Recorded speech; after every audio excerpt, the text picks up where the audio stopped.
Nos acompaña Diego Fernández Mancuso, que es el director de estrategia de renta variable. Responsable. Director es mi jefe. De Banco Sabadell. Así que muchas gracias por tu asistencia y cuando quieras. Gracias por invitarnos. Bueno, a ver, vamos a tratar de ver un poco lo que ha ocurrido durante estos últimos 2 años y, bueno, más años, pero sobre todo en estos últimos 2 años. Y además cómo está reaccionando todo ahora el mercado y a ver si nos ayuda también a explicar sobre todo lo que más nos interesa, el qué podrá pasar, que es lo que siempre lo más interesa, no explicar solamente el pasado. Entonces,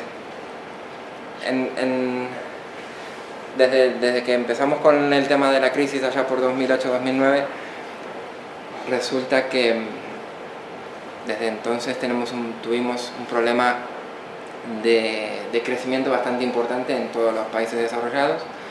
Ha habido cambios estructurales también y además después de cada crisis tan profunda también hay cambios que son difíciles, hay cambios estructurales que son difíciles de solventar, sobre todo a corto plazo, y desde entonces tenemos un entorno de crecimiento muy bajo, tanto real como potencial también, es decir, como las economías han cambiado estructuralmente y están más maduras, es más difícil crecer más rápido, ¿no? Y entonces nos encontramos también, además de un problema de crecimiento, con un problema de inflación en casi todos los países desarrollados. Con esa desesperación de tratar de llegar a los objetivos de inflación, pues, al final, porque como crecíamos muy poco, entonces crecíamos muy poco, no se llegaba nunca a cerrar el exceso de capacidad, es decir, con la crisis se ha generado un exceso de capacidad bastante importante en todas las economías desarrolladas, y entonces con el crecimiento tan anémico que había, parecía muy difícil de cerrar ese exceso de capacidad y por lo tanto empezar a generar inflación de forma consistente. Nosotros el exceso de capacidad lo miramos, ¿no? cuando vemos el output gap, que lo calculan muchos organismos internacionales como el FMI, la OCDE, hay varios mecanismos para calcularlo. Entonces, como vemos en la presentación aquí en esta página, esas barras negativas son excesos de capacidad, es decir, un crecimiento por debajo del potencial, y por lo tanto hay desempleo, hay infrautilización del capital, y por lo tanto es difícil alcanzar niveles de inflación objetivos o coherentes con los que tiene el objetivo de los bancos centrales. El problema es que parece que no teníamos la paciencia suficiente para que las cosas evolucionen, y entonces los bancos centrales se embarcaron, ¿no? en una lucha desesperada por tratar de llevar la inflación para arriba a toda costa, ¿no? A toda costa quiere decir que no solamente bajaron los tipos de interés a cero, sino que hicieron más, que es lo que nosotros todos hemos escuchado hablar como los famosos quantitative easing, todas las políticas heterodoxas. Entonces, el problema es que toda esa ultralaxitud monetaria que nos ha embarcado ahora, no solamente en unos tipos cero, sino que en algunos casos negativos, o sea, cuánto de negativos fueron los tipos, o cuánto de ultralaxitud monetaria tuvimos, porque la verdad es que es muy difícil, muchas veces era muy difícil saber. Sabíamos que había mucha liquidez, pero nos costaba un poco ponerle un número, ¿no? Entonces, hace tiempo que algunos economistas de la Reserva Federal de San Luis, otros de la Reserva de Nueva Zelanda y algunos otros economistas empezaron a elaborar una serie de indicadores para tratar de recoger en un tipo de interés nuevo esa ultralaxitud monetaria, que le llamaron el shadow rate, el tipo de interés en la sombra, ¿no? Que es ese tipo de interés que ven ahí, que es esa línea verde de puntos que ven que empieza a bajar aquí en este gráfico. y aquí esta línea azul en Estados Unidos. Entonces, ese tipo de shadow rate, ese tipo de interés en la sombra, está calculado de una forma que lo que viene a recoger es toda la laxitud monetaria. Es decir, si los bancos centrales tuviesen la capacidad de poner los tipos en negativo, en términos equivalentes de todo lo que estaban haciendo, ¿dónde los tendrían que haber puesto para que sea equivalente a lo que en ese momento están llevando a cabo en materia de política monetaria, ¿no? Ese tipo de interés, que repito, hay muchas formas de calcularlos y algunos lo calculan de una forma, otros de otra, pero viene a recoger todo eso. En Estados Unidos nos decía que ese tipo de interés en la sombra había llegado al -3, más o menos, ¿no? En la mejor época de cuando la Reserva Federal, antes de que empiece la Reserva Federal a quitar los estímulos. En Europa, a lo largo del año pasado y este año, llegamos a unos tipos de interés de -5, en torno a -5, ¿no? ¿5%? Sí, -5%. Entonces, eso va más allá de poner los tipos en negativo, o sea, va más allá de poner los tipos a cero. Eso te está diciendo que estás sobreestimulando algo que crees que tiene que ir más rápido, ¿no? Eso va a tener implicaciones después esto cambia al final un poco la visión de los ciclos de tipos de interés nominales para siempre, porque o sea, esto no es nuevo, esto Japón lo viene haciendo desde el 89, empezó Japón con esta mecánica, ¿no? Y Japón hasta el día de hoy nunca pudo volver a subir los tipos de interés. Y entonces al final cambia un poco el ciclo normal de los tipos de interés, en la medida en que, ya lo vimos con la Reserva Federal de Estados Unidos, que cuando empieza a retirar los estímulos, aunque no subió los tipos de interés nunca, ya generó una tensión monetaria porque el shadow rate pasó de -3 a 0 al quitar todos los estímulos de compra, etcétera, etcétera, y eso es el equivalente a subir 300 puntos básicos los tipos de interés. En el momento que los bancos centrales quitan esos estímulos y la política monetaria se empieza a tensionar, en el momento que se quiere empezar a subir los tipos de interés nominales, queda poco margen, porque ya estuvimos tensionando durante mucho tiempo antes de subir los tipos nominales. ¿Qué pasa? Entonces, al final, si no hay un cambio, el ciclo nominal de tipos de interés, la Reserva Federal hubiese podido subir muy poco los tipos de interés en el siguiente ciclo, al menos los tipos nominales, y en el caso del Banco Central Europeo le va a ocurrir algo parecido el día de mañana, cuando algún día deje de que efectivamente la compra de deuda no vino para vivir toda la vida, pero bueno, el tema es que cuando lo quiera empezar a retirar se va a encontrar con el mismo problema, que solamente el retirar los estímulos va a implicar un tensionamiento de las condiciones monetarias, aunque no se hayan nunca subido los tipos de interés. Y después veremos si el Banco Central Europeo tendrá margen para subir los tipos de interés nominales o no. O a lo mejor se tendría que quedar ahí, o a lo mejor tiene margen para subirlos un poco, ¿no? En cualquier caso, esos tipos de interés... ¿Puedo preguntar algo? Sí. No te espero para luego al final. Decime. Más que nada porque tengo una curiosidad, que yo creo que es bastante simple, y es simplemente los tipos de interés actualmente están al cero, más o menos. Como si están al cero, como estás comentando. Los tipos cero, ¿de dónde estamos hablando? El Euribor. El Euribor está en negativo, pero el 3 meses está en negativo. Pues lo que suma, al final te sale casi cero. Sí. ¿Va a seguir mucho tiempo este interés tipo cero? Porque como dices tú, esto va a seguir muchísimo tiempo. Porque si luego quitan los estímulos, va a bajar otra vez y otra vez estamos en... Bueno, es un poco... Estás adelantando a todo, pero a ver, la pregunta inicial es, los Euribores por varios años la idea es que no van a subir, y después si suben, subirán muy poco, y o sea, nuestra sensación era que antes de un suceso que ha ocurrido hace poco, relativamente poco, los tipos de interés, los Euribores y los tipos de interés van a estar cero durante décadas. Ahora hay alguna posibilidad de que se tornen ligeramente positivos en algún momento en 2020 a lo mejor o algo así, pero vamos, que no...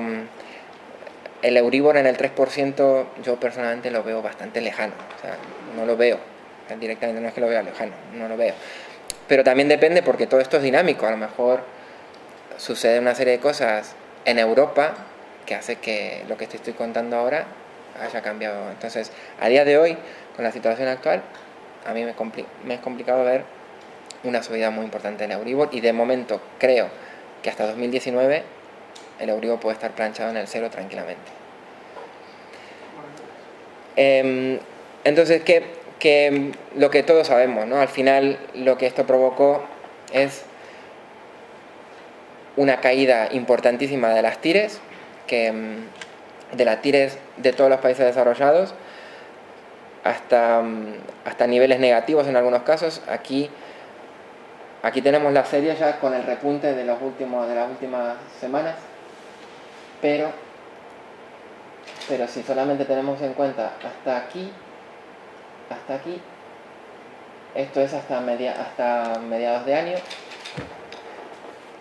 Hasta mediados de año teníamos que más de un 20% de los bonos de las economías desarrolladas estaban cotizando en negativo y un 40% en Europa. Una auténtica barbaridad. Eso es muy difícil salir de ahí.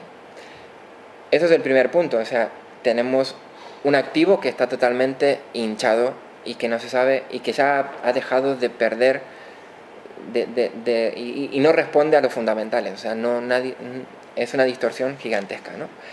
El otro gran punto de todo esto que ha generado es que al final, si tenemos tipos de interés tan bajos, es lo que todos tendemos, o lo que tiende a suceder, ¿no? Al final veníamos de una crisis donde el problema fue el endeudamiento y los bancos centrales nos metieron en una dinámica donde decir vamos a endeudarte más porque te vamos a abaratar tanto el precio del dinero que lo único que te vamos a dejar, la única posibilidad que te vamos a dejar es que te endeudes más y más y más y más. Entonces, bueno, las economías americanas, después de haber pasado por un proceso de desapalancamiento, ya desde hace unos cuantos años que volvieron a reapalancarse y estamos otra vez con unas empresas en Estados Unidos bastante apalancadas. Es decir, bastante endeudadas otra vez, con unos ratios de endeudamiento que se aproximan casi a los que estábamos en 2008, 2007, previo a la crisis, ¿no? Con algunos matices, porque el sector energético ha sufrido mucho y entonces es verdad que el ratio de deuda neta EBITDA está un poquito ahora machacado por lo que ha sufrido el EBITDA de los sectores energéticos, pero en cualquier caso la tendencia es totalmente clara, como ven en el gráfico aquí de abajo a la izquierda, y el único motivo por los cuales las compañías americanas no tienen unos ratios peores es por varios argumentos. Es porque hay un 1% de las compañías americanas, por ejemplo el Standard & Poor's, que estos son datos del Standard & Poor's, hay un 1% de las compañías americanas que son las tecnológicas, las 25 compañías de tecnología, que son las que distorsionan todo, que son las que tienen cash y son las que tienen bajo de endeudamiento. El resto está en una situación bastante delicada. Y claro, todo eso, cuando empezamos a quitar todo eso, las cosas no pintan tan tremendamente bien. De todas formas, no es para morirse mañana, pero sí que es verdad que es un problema que se ha generado por los tipos tan bajos, ¿no? Y el único motivo por los cuales esas compañías no están peor es porque los tipos tan bajos lo que ha provocado es que el coste financiero, es decir, el ratio de intereses pagados sobre EBITDA, está a niveles muy bajos porque los tipos que se están pagando son muy bajos, que es esta línea que ven aquí, aquí abajo, ¿no? Entonces, ya vamos a ver más adelante, esto nos empieza a poner ciertas barreras a las subidas de tipos, porque si las subidas de tipos empiezan a ser muy abultadas, hay muchas compañías que no lo van a poder soportar. Y entonces nos metemos en un brete, ¿no? En un problema. Pero vamos, que no fueron las compañías,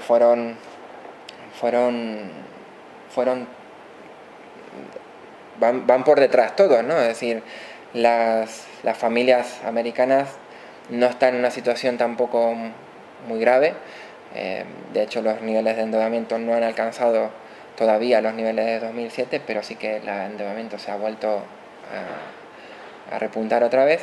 Pero sobre todo son algunos indicadores un poco más preocupantes en indicadores como, por ejemplo, los préstamos a los coches o los préstamos para estudiar, que es verdad que eso no va a ser, los préstamos para estudiar no va a hacer tambalear la economía americana, pero sí que es verdad que las familias empiezan a tener más endeudamiento, es decir, los préstamos para la universidad o para estudiar pueden empezar a suponer un lastre para el consumo y un tema de competitividad, ¿no? Y el otro tema es que cuando miramos al sector hipotecario, al sector residencial, que fue el que más dolió en la época de 2007, también es verdad que no estamos no volvimos a esa situación previa a la de la crisis, pero algunas cosas sí han vuelto, ¿no? Y los préstamos, el loan to value, que es decir, el préstamo en función del precio, ya está otra vez en aquellos niveles, como ven en el gráfico abajo a la derecha, la línea azul. Si estamos por encima del 80%, se están dando ya hipotecas por encima del 80%. Y además, con tipos tan bajos, lo que se ha también fomentado mucho, o ha ayudado mucho, es que las hipotecas que se están dando sean más en el rango alto de los precios de la vivienda. Es decir, las hipotecas otorgadas se están concentrando en las casas más caras, ¿no? Y no tanto en las más baratas. Es decir, la gente está aprovechando los tipos bajos que puede comprar casas más caras, ¿no? Y eso también va a limitar el día de mañana cualquier subida de tipo de interés. De hecho, la accesibilidad a la vivienda está en niveles bajos o muy bajos porque los tipos de interés están muy bajos, ¿no? Y a medida que y se ha ido deteriorando este último tiempo porque los precios de la vivienda han subido, pero los tipos siguen estando muy bajos. Entonces, ya con este repunte que tuvimos ahora, y si el repunte continúa, es muy probable que el sector residencial, o que por lo menos la venta de vivienda en Estados Unidos se empiece a frenar. Y de hecho, este año el sector residencial en Estados Unidos tampoco es que lo haya pasado del todo bien. En Europa lo mismo.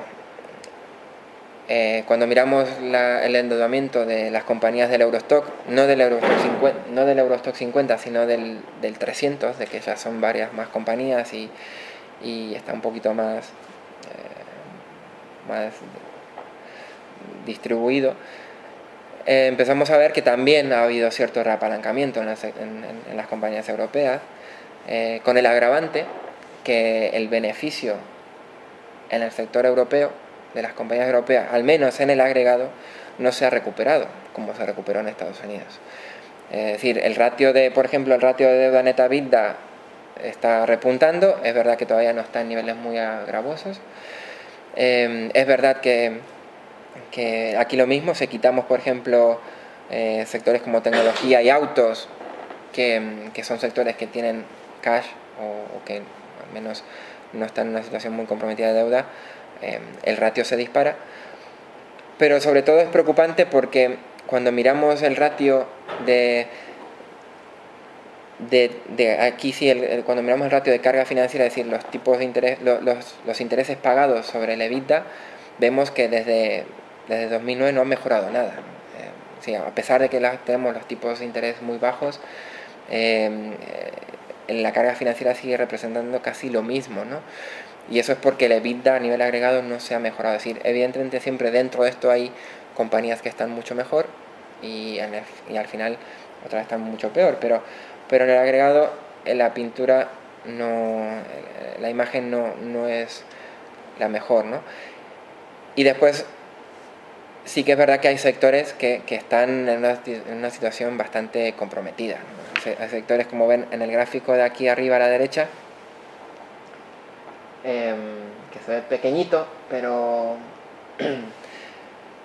los puntos rojos es el último dato de deuda neta EBITDA, el último, ¿no? Y el punto azul, ese cuadrado azul, es el del año anterior, vamos a llamarlo. Entonces no cambia mucho, pero en cualquier caso ven que el sector telecos tiene 3 veces de deuda neta EBITDA, es muchísimo. el sector utilities está por ahí también. El sector alimentación, que es un sector que no suele tener mucha deuda, se está cargando de deuda, básicamente gracias a los tipos bajos y que se compran compañías para poder seguir creciendo, ya que el crecimiento orgánico es limitado.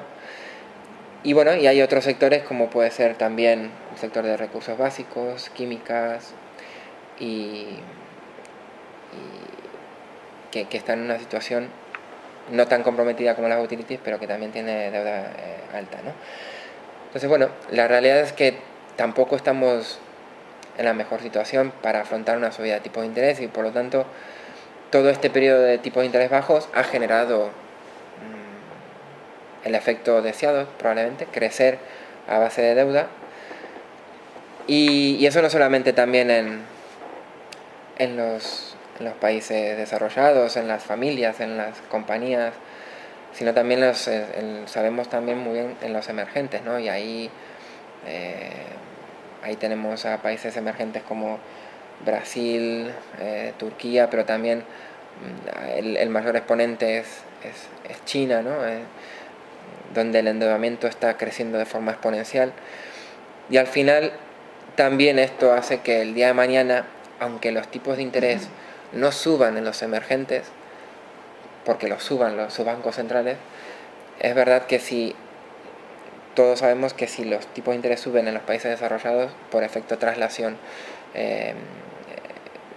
todos aquellos países que sean vulnerables, todos aquellos países emergentes que sean vulnerables o que tengan mucha financiación o dependan mucho de la financiación exterior, se van a ver bastante comprometidos, ¿no?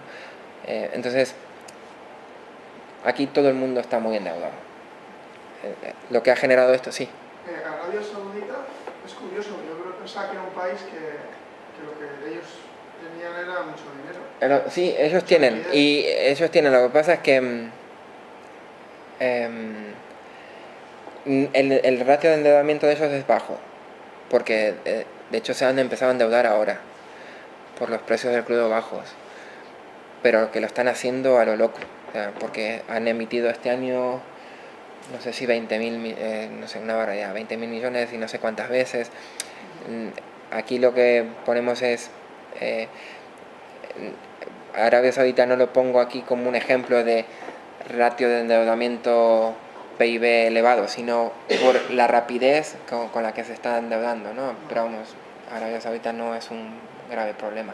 El grave problema aquí está en China, ¿no? En China, por ejemplo, hay una página aquí. Cuando vamos a ver, por ejemplo, este gráfico, que es el gráfico de la derecha, que es la deuda, es el gap de endeudamiento. El gap de endeudamiento. ¿La derecha por aquí o por tu parte? La derecha. Y sería a mi izquierda. Yo lo estoy mirando, perdón. Sí, entonces el gráfico que tengo a mi izquierda. Entonces vemos el gap de endeudamiento, ¿no? El gap de endeudamiento es la diferencia entre la deuda tendencial, o sea, la deuda que un país puede asumir o podría tener de forma tal que no genere desequilibrios en su economía, es decir, un endeudamiento a largo plazo, sí, que no genere desequilibrio, y el endeudamiento real que está teniendo, ¿no? En el momento que el endeudamiento real supera ampliamente a ese endeudamiento tendencial, pues se generan estas barras que lo que vienen a decir es: te estás endeudando muy rápido. A lo mejor no mucho, a lo mejor sí. Aquí no estamos viendo el ratio de endeudamiento, estamos viendo lo rápido con lo que te estás endeudando. Y si te estás endeudando muy rápido y mucho en un periodo muy corto, generalmente eso suele tener problemas, te suele generar problemas posteriormente de crecimiento, o te genera restricciones de crecimiento. Es decir, este mismo gráfico que están aquí, si yo se lo pusiese para España, van a ver que es muy parecido al que tenía España en 2007, 2006.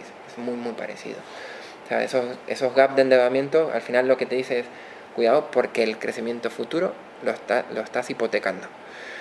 Y entonces, generalmente, ya sea, aquí ya no importa si es un endeudamiento externo o un endeudamiento doméstico, en el sentido de que al final es un endeudamiento elevado y que te está generando un desequilibrio que a medio plazo lo vas a tener que corregir. ¿Y cómo lo vas a tener que corregir? Restringiendo el crédito, ¿no? En algún momento. Por lo tanto, estos endeudamientos no son... muchos emergentes han sufrido un endeudamiento tan muy brusco en este periodo de tiempo, ¿no? Y por lo tanto, en algunos casos va a generar problemas, en el caso de China, a medio largo plazo, ¿no? A medio plazo sobre todo. Ya veremos cómo lo gestionan. Si lo gestionan bien a medio plazo, a lo mejor a largo plazo no es tan drástico. Además de generar endeudamiento, lo otro que han logrado los bancos centrales es hinchar los activos financieros, que también es algo que creo que tenemos bastante todos en la cabeza, ¿no? Presente. Es decir, no está el gráfico aquí de la evolución de los beneficios empresariales y el múltiplo que se paga por las compañías. Es decir, si miramos, por ejemplo, el múltiplo, el ratio de precio sobre beneficio, es decir, el PER, la cantidad de veces que se paga beneficios del Eurostock 50, que llegó a niveles de 15 y ahora está en niveles de 14,5, vemos que es una línea, un gráfico que es ascendente, ¿no? Mientras que los beneficios empresariales se han quedado en la época del 2009 a nivel agregado, ¿no? Es decir, no se han mejorado mucho. Es decir, todo lo que se ha hinchado las compañías o a nivel agregado en la bolsa europea viene por expansión de múltiplos, no por mejora de beneficios. Es verdad que hay algunas compañías que lo han mejorado mucho y tenemos casos muy concretos, sectores de autos, compañías españolas como Inditex, que es una máquina de crecer y de generar cada vez mayor beneficio. Pero en el agregado, la realidad es que ha habido una expansión de múltiplos brutal en Europa gracias a la política tipo cero. En España también, en todas las bolsas europeas. Y en Estados Unidos, desde hace 2 años y medio, también, porque hasta hace 2 años y medio, hasta 2014, los beneficios empresariales en Estados Unidos subían, pero desde 2014 que se han estancado, inclusive han bajado, ¿no? Los márgenes, de hecho, también se están deteriorando. Entonces, ¿pero qué pasa? En Estados Unidos se unió también a la moda esta de expansión de múltiplos, porque el entorno global financiero sigue siendo de tipos bajos, y de hecho la tira a 10 años de Estados Unidos no hizo más que bajar hasta junio de este año, que volvió a subir otra vez. Pero eso provocó que entonces tengamos de que la relación, por ejemplo, en muchos casos, que la relación entre TIR y múltiplo, que en algunos casos, por ejemplo, en Estados Unidos, históricamente era una relación directa, es decir, a más TIR, más múltiplo, se ha tornado una relación inversa, es decir, a menos TIR, mayor múltiplo.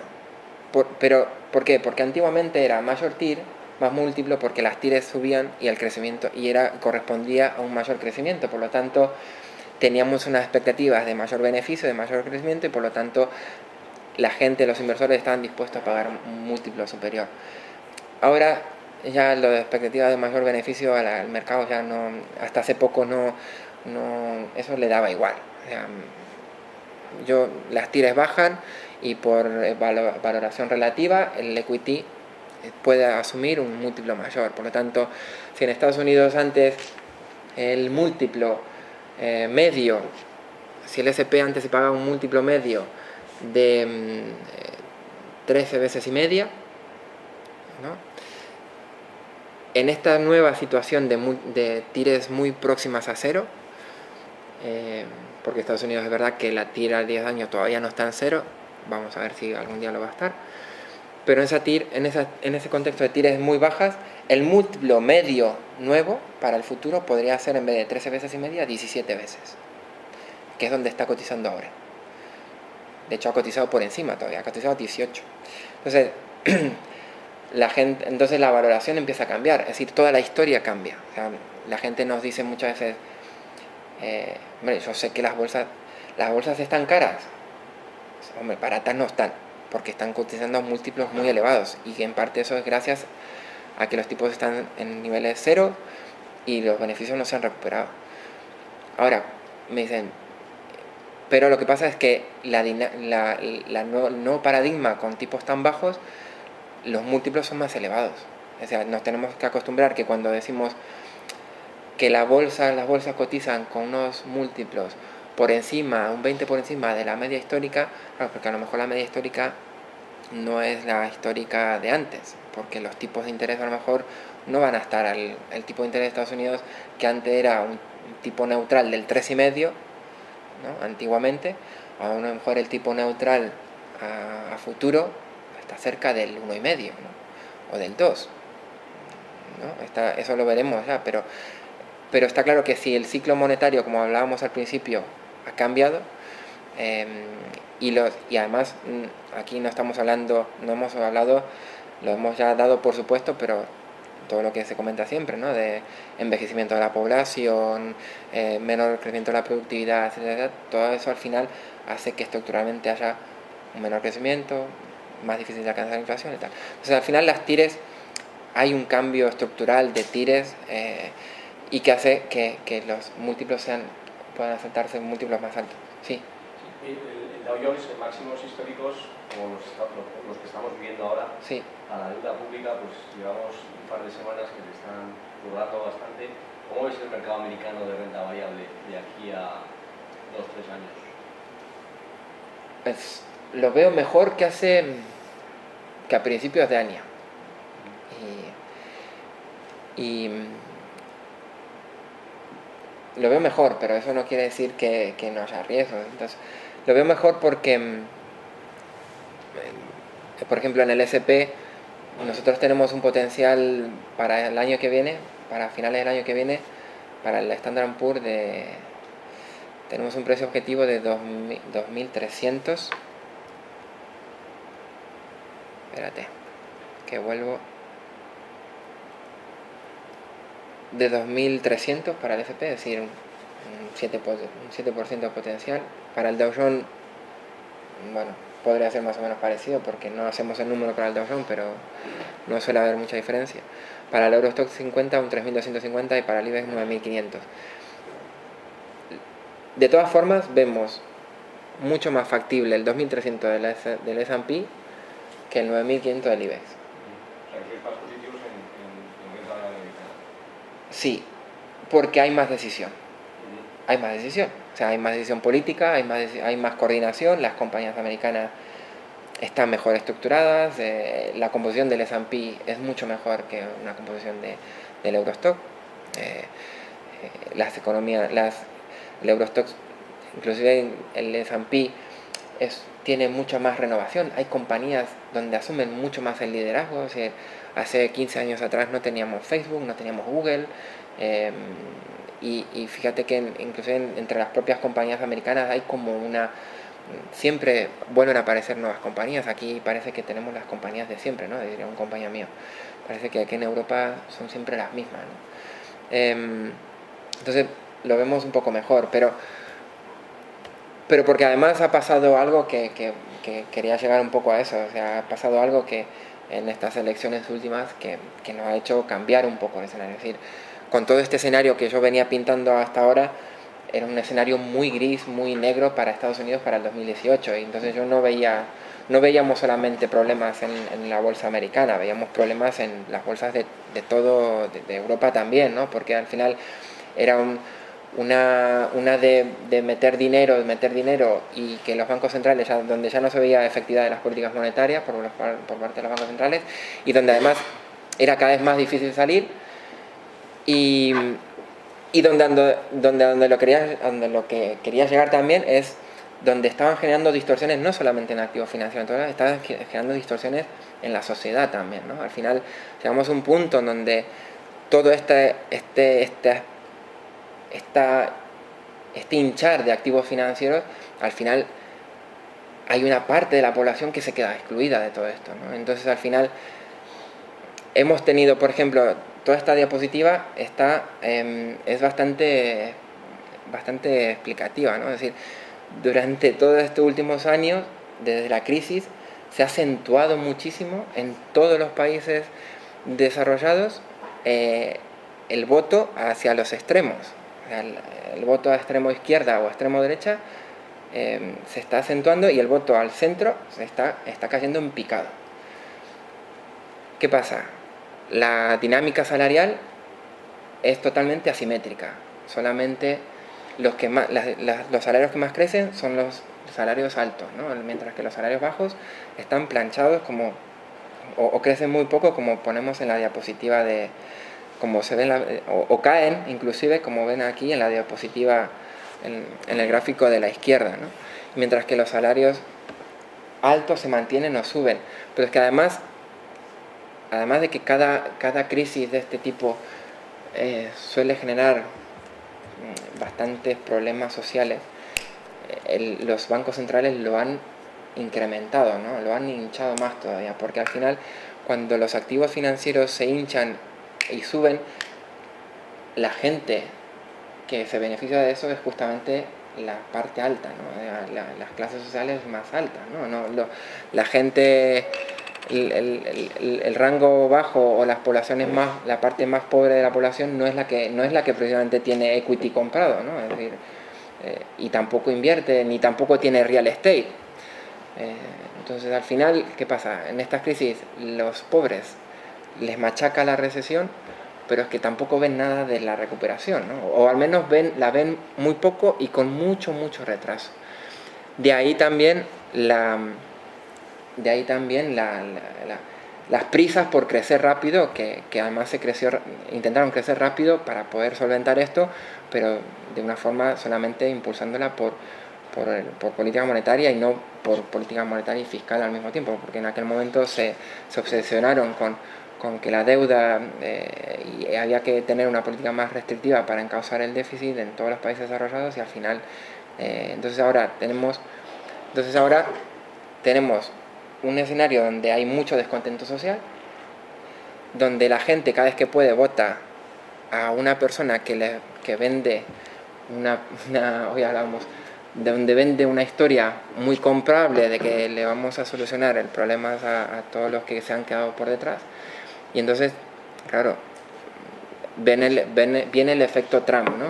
Que por eso nos ha cambiado un poco el escenario. Es decir, claro, nos ha cambiado el escenario porque veíamos un tema muy gris para 2018 en Estados Unidos, y si realmente el gobierno de Trump, a partir de 2018, porque antes imposible que lo haga, empieza a impulsar políticas fiscales más expansivas, ¿no? Más allá del número de... Gasto también, más expansivas, ¿no? Políticas de gasto Sí. más expansivas y una política fiscal de impuestos. Sí, exacto. Sí, en general una política fiscal expansiva, tanto sea por el lado del gasto como por el lado de reducir impuestos. Entonces, bueno, la verdad es que nadie se está fijando en el déficit ahora, porque ahora ha pasado de la moda, ¿no? Pero ya volverá. De todas formas, nadie sabe muy bien, como no se sabe muy bien qué va a hacer, tampoco nos vamos a poner a hacer simulaciones. Los analistas son muy buenos para eso, ¿no? Es decir, pero vamos, ya hay proyecciones del propio organismo de la Oficina de Presupuesto de Estados Unidos oficial, que te pone que bajo el gobierno de Trump han hecho que creo que se va la deuda a 2025, 2030 como al 180% del PIB, ¿no? Pero bueno, como no se sabe, tener en cuenta que es verdad que es más difícil, no lo voy a negar, es más difícil, pero también depende. Hay gente que te está diciendo que el déficit se va a duplicar del 3 al 6%. Pero si la realidad es que vas a hacer una política fiscal donde mucho de las infraestructuras que vas a hacer la va a financiar el sector privado, porque no va a aportar dinero el sector público más allá de la garantía para llevar a cabo, por lo tanto el déficit no debería por qué duplicarse. Aún así, claro que la deuda va a tender a subir, eso no hay ninguna duda.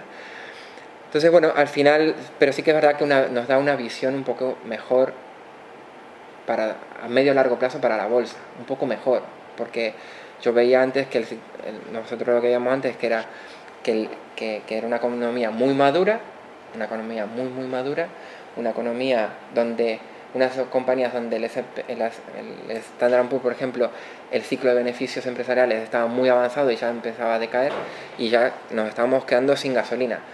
Por otro lado, ¿qué pasa? Lo de Trump, vamos a ver qué resulta, porque claro, durante todos estos años estuvimos hinchando a deuda a todo Dios y ahora va a venir una persona y nos va a poner más gasolina en una economía que está muy endeudada y que va a empezar a generar presiones salariales importantes y que por lo tanto va a requerir de una subida importante de tipo de interés, más allá de 2017, es decir, ya si entramos a 2018, si vamos por ejemplo aquí en el gráfico de la izquierda, vemos por ejemplo la relación entre la participación de la población que suele ir adelantando a los salarios, ¿no? Y ya para este año nos apuntaba que los salarios podían crecer al 3%, pero si el mercado laboral americano, que ya está muy tenso, sigue mejorando, pues los salarios del año que viene podrían crecer casi al 4, 4,5 en 2018, es decir, lo de Trump es bueno. Y hay gente, nosotros no, pero hay gente, los analistas, insisto, somos muy buenos para empezar a poner números, hay gente que está estimando que el impacto puede ser de 1 o 2 puntos porcentuales adicionales al crecimiento que tiene. La realidad es que va a haber ganadores y perdedores, porque las compañías van a tener unas presiones márgenes importantes porque los salarios se le van, o sea, va a haber mucha presión salarial, va a haber mucha presión por el tipo de cambio. Estados Unidos probablemente en este contexto va a tener que asumir, las compañías van a tener que asumir que el tipo de cambio va a estar apreciado durante más tiempo, que a lo mejor antes había una visión de que el dólar a lo mejor podía ir perdiendo fortaleza a lo mejor para 2017-2018. Ahora probablemente con esta nueva situación las compañías van a tener que asumir que a lo mejor el euro dólar se mantiene en el 1,05-1,10 durante 2017 y parte de 2018, ¿no? Y además unos costes financieros más elevados.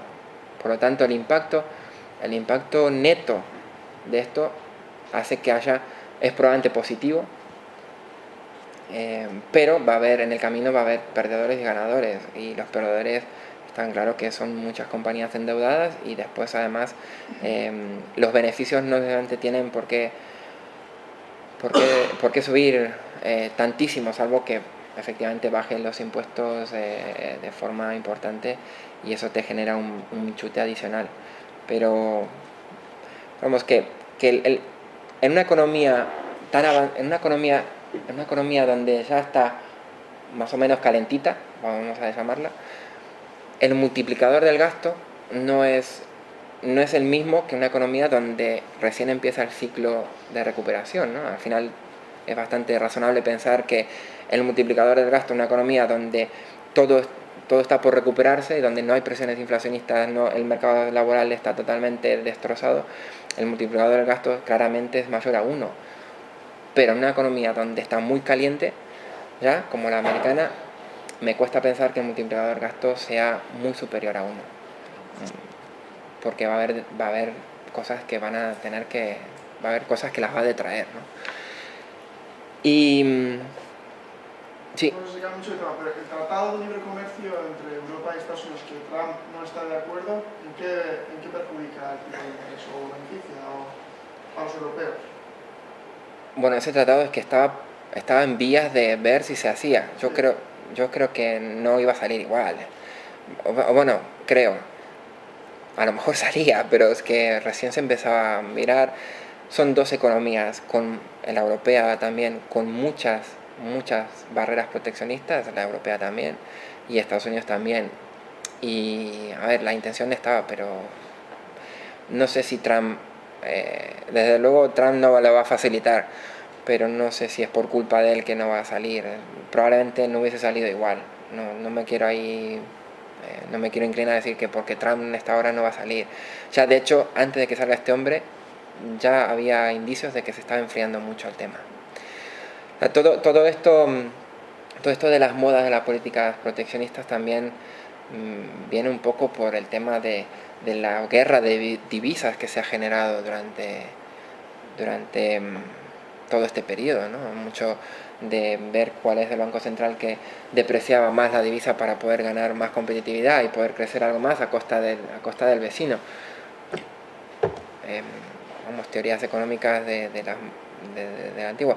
Lo que pasa es que yo no entiendo muy bien cómo ahora, después de años de haber estudiado en la universidad y todas las teorías económicas que dicen que las políticas proteccionistas son casi peores para el país que las implementa que para el resto del mundo, ¿no? Al final es verdad que si tenés un socio y te pone un arancel, vas a poder venderle menos, pero probablemente ese otro también te va a vender menos a ti y probablemente le pueda vender menos al resto del mundo y su industria probablemente a medio o largo plazo deje de ser mucho más competitiva de lo que era, ¿no? Al final es que la competencia es buena, o sea, entonces no voy a comparar Estados Unidos con Venezuela porque no se puede comparar, pero al final las compañías americanas son lo que son porque compiten contra el resto y las europeas son lo que son porque compiten en ciertos segmentos tal. Entonces al final yo no creo que las políticas proteccionistas a medio o largo plazo tengan éxito, ¿no? Y tampoco me cuesta mucho pensar, por ejemplo, o nos cuesta mucho pensar que, bueno, es decir, puede ocurrir, pero cuesta mucho pensar que una persona que quiere impulsar su economía y que va a invertir muchísimo en infraestructura, que la va a tratar de hacer más competitiva, cierre sus fronteras. O sea, no tiene mucho sentido. Y que al mismo tiempo atente contra México, que es su principal proveedor de autopartes y que hace que su industria automotriz es la que es, ¿no? Entonces no...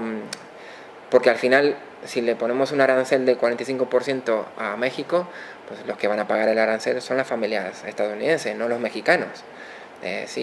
Y probablemente el tipo de cambio de México se deprecie hasta 25 o hasta 30, pero es que salvo que prohíba la importación directamente, o sea, el arancel lo único que va a hacer es que las familias americanas van a comprar más caro y los mexicanos le van a seguir vendiendo lo mismo porque el total, la depreciación de la divisa se lo compensa, ¿no?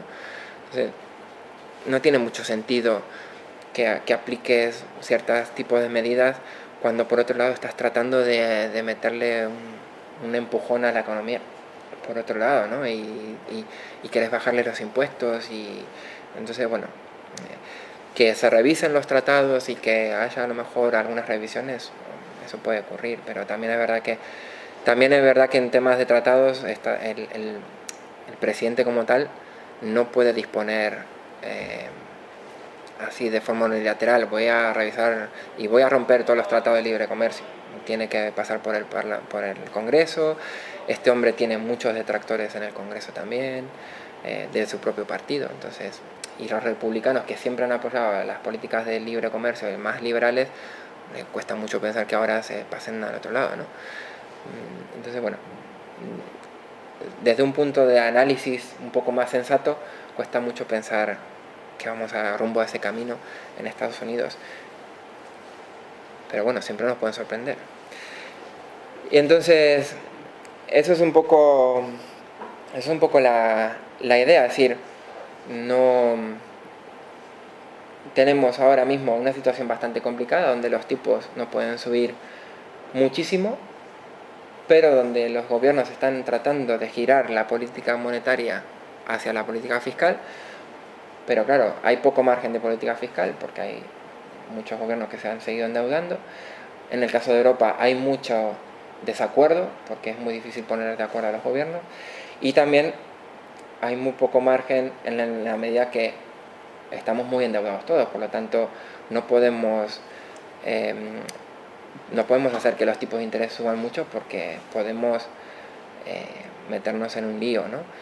Y a todo esto, si las TIRES suben mucho a muy corto plazo, tenemos un factor adicional que es como al principio que veíamos que si las bolsas han subido mucho porque las TIRES estaban muy bajas, esos múltiplos, si las TIRES siguen subiendo, imaginemos que por ejemplo la TIR imaginemos, por ejemplo, que la TIR del bono americano se va al 3% dentro de 2 semanas. ¿Qué puede ocurrir? Porque se ha ido del 1,5 al 2,5 en 2 meses.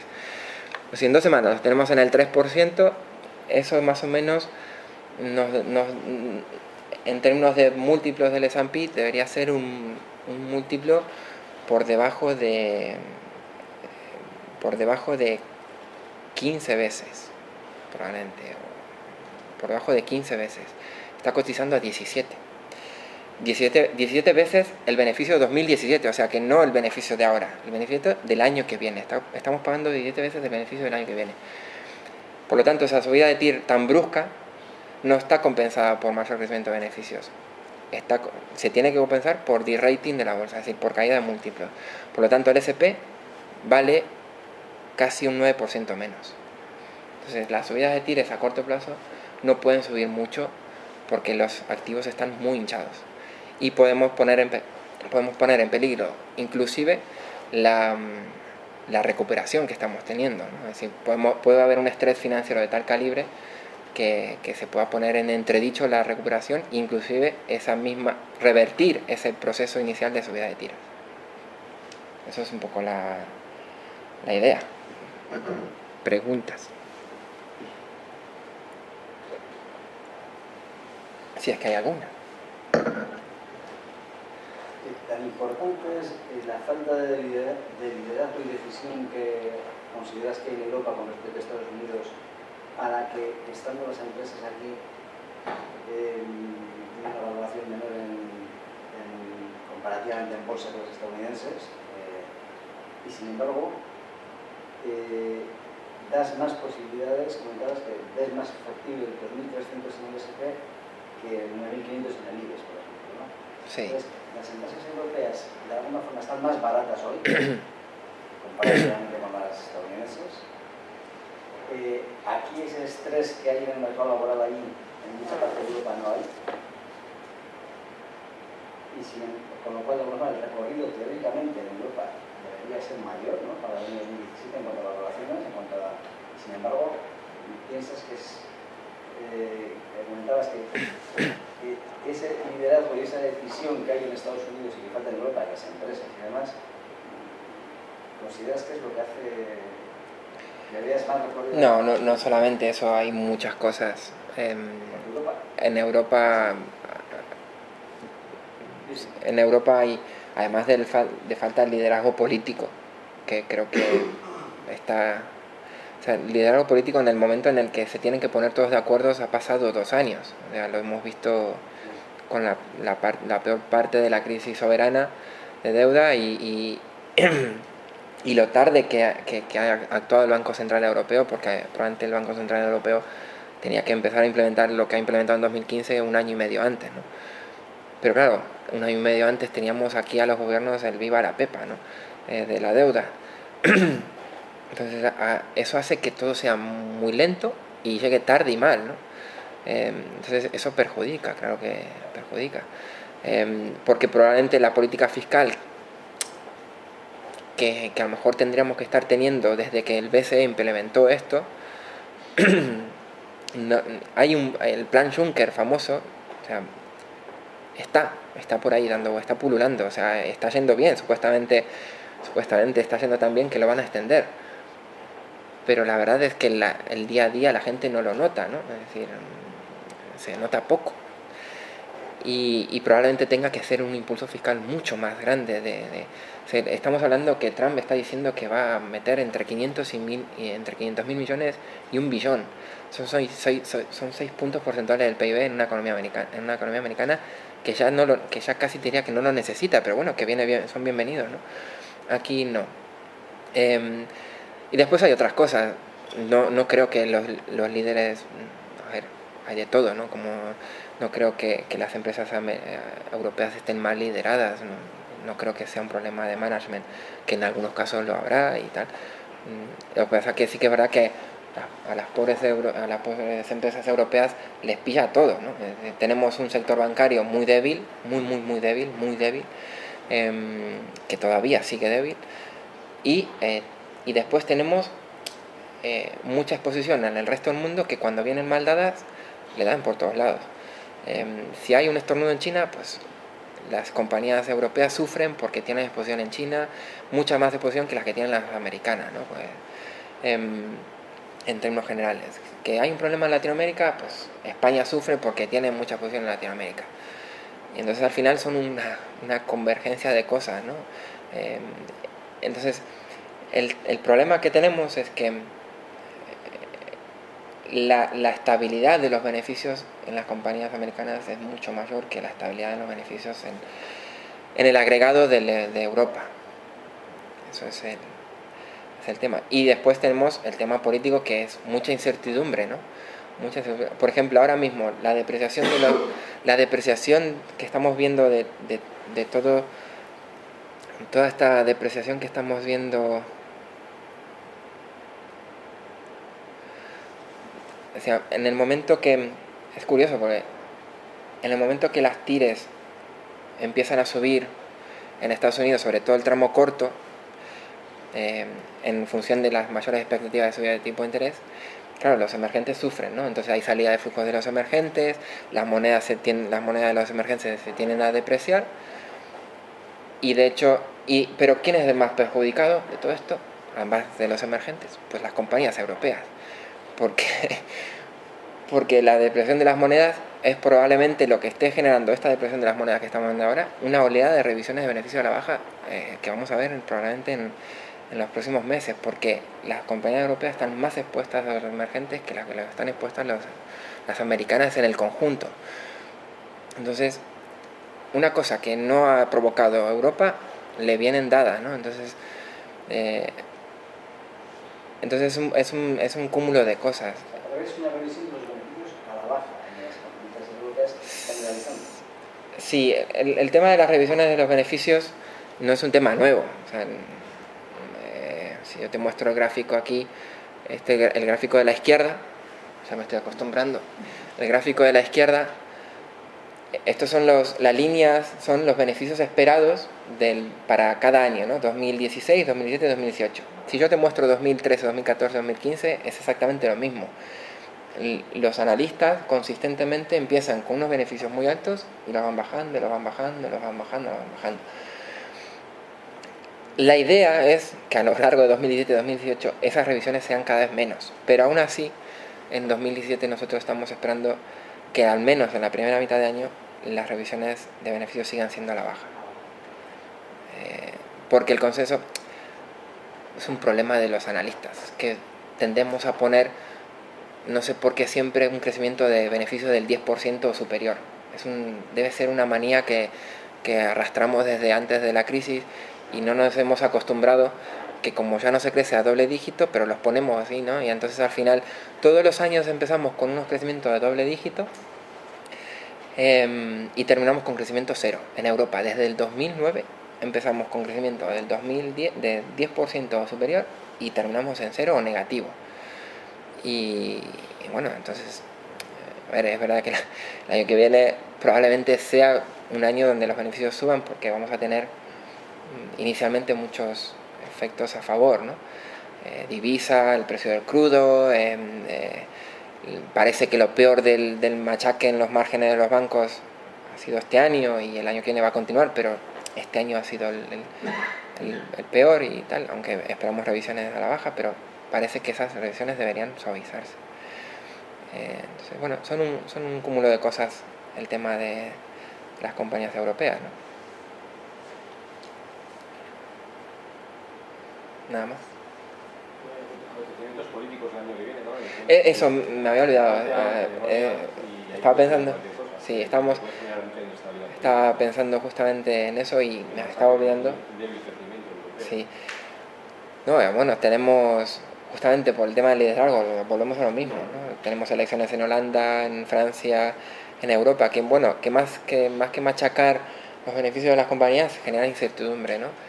Y después tenemos el tema del Brexit, que no sabemos si se va a hacer o no se va a hacer, pero tiene pinta que el impacto puede empezar a ser un poquito más, a sentirse un poquito más en la segunda mitad del año que viene, si realmente la primer ministro de el Reino Unido al final reclama o hace o pone en pie el artículo 50, pero vamos, como no se sabe exactamente qué va a pasar, pues tampoco se puede hacer mucha conjetura, ¿no? Pero el tema político para el año que viene va a estar complicado. No, sí, temas para ver. Nosotros la visión que tenemos de las bolsas, después de lo de Trump, tenemos las bolsas en infraponderar, es decir, como activo, como recomendación de activo, lo tenemos en infraponderar, ¿no? De hecho, el IBEX, digamos, ahora ya entramos directamente a temas de asset allocation. El IBEX y lo que es el índice italiano y español lo tenemos en infraponderar. Al DAX y al CAC lo tenemos en neutral.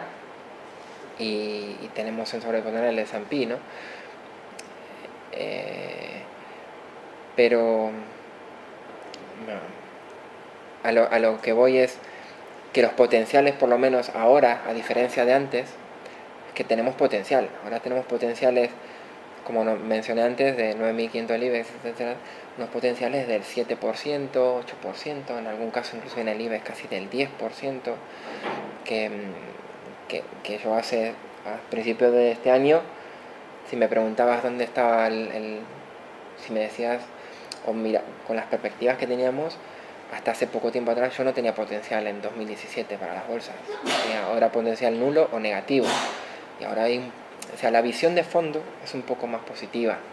La visión de corto plazo sigue siendo exactamente la misma que teníamos antes de las elecciones de Trump, porque tenemos los mismos riesgos que teníamos antes. Tenemos el mismo problema bancario en Europa, seguimos teniendo el mismo problema de tipos de interés bajos, seguimos teniendo problemas de crecimiento anémico, y eso está ahí. ¿Y alternativas? ¿El mundo de la renta fija también? Pues sí. Con ese entorno, ¿no?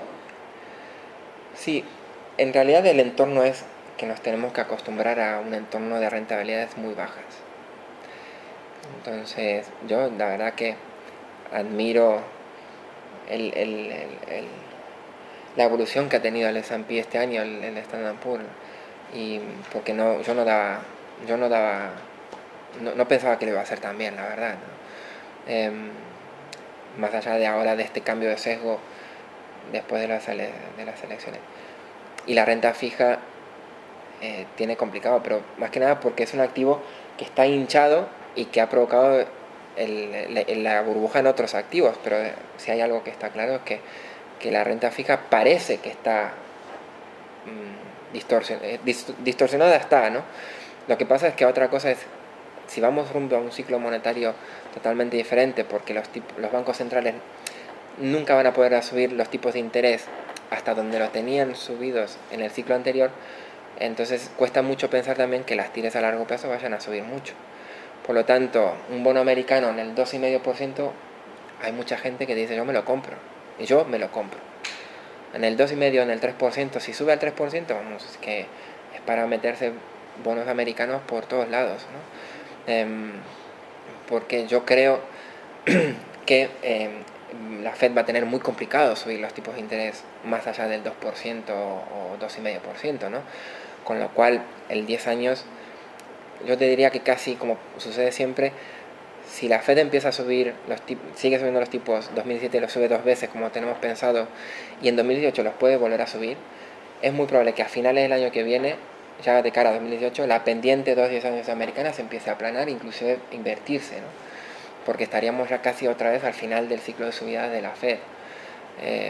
Y eso es lo que sucede cuando ya estamos llegando casi al final que era lo que está ocurriendo este año hasta junio, y era un poco nuestro escenario, es decir, nosotros tenemos hasta antes de lo de Trump una pendiente un poco, la visión era, ¿no? Un poco, o lo que te estaba marcando el mercado y todo, era que la pendiente americana esté 2-10 años, esté en cero a mediados del año que viene. Y eso era una recesión a 2018, probablemente, ¿no? Entonces ahora es diferente, ¿no? Pero bueno, es complicado, claro que es complicado, porque las rentabilidades son muy bajas. Pero bueno, también nos tenemos que acostumbrar a ello. Los activos inmobiliarios también, lógicamente, suben a ese mismo carro, ¿no? a nivel europeo, a nivel... Bueno, aquí se está viendo una locura, ¿no?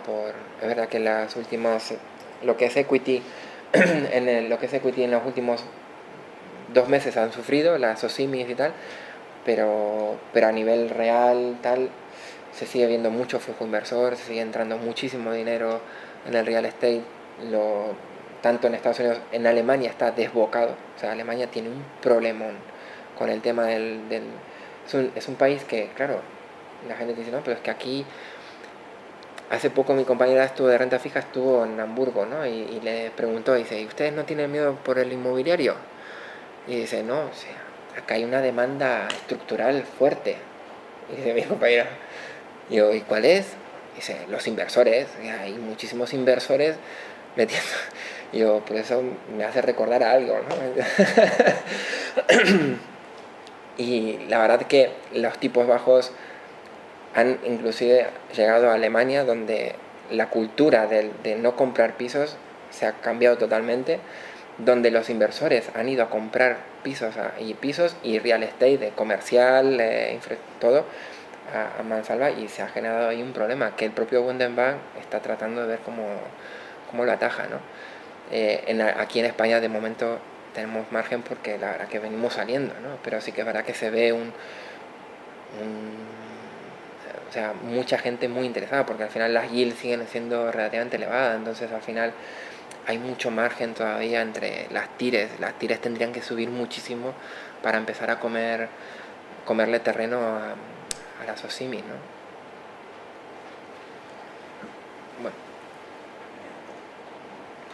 Bueno, nada más. Entonces, muchas gracias por la atención y hasta la próxima.